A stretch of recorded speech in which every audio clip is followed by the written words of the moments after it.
ကားမောင်းရင်းနဲ့ဖက်နှက်မပါပဲကားမောင်းရင်းနဲ့ကျွန်တော်ဖက်နှက်အကြောင်းစဉ်းစားဟာဘယ်ဘက်နဲ့ညာဘက်ကဘယ်ဘက်မရှိရင်ညာဘက်ကတန်ဖို့မရှိတော့ဘူးဗျညာဘက်မရှိရင်လည်းဘယ်ဘက်ကတန်ဖို့မရှိဘူးညာဘက်ဟာဘယ်ဘက်ရှိလို့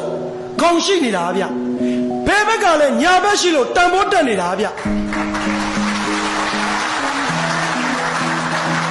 ဖက်နှက်ရဲ့ဘယ်ဘက်နဲ့ညာဘက်ကလုံးဝစန့်ကျင်ပဲကြီးနော်စန့်ကျင်တယ်ဆိုတာရန်သူမဟုတ်ဘူးစန့်ကျင်တယ်ဆိုတာမြင်တတ်ရင်ခွန်အား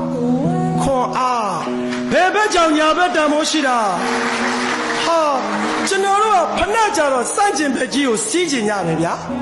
လူချင်းကြတော့အတွေးခေါ်လေးစန့်ကျင်ရင်အမြင်ချင်းစန့်ကျင်ရင်လက်သက်မခံနိုင်ဘူးဆိုတော့ဖက်နှက်မစီးပဲလမ်းလျှောက်နေသလိုဖြစ်တော့ခြေပူတာပေါ့ဗျာကျွန်တော်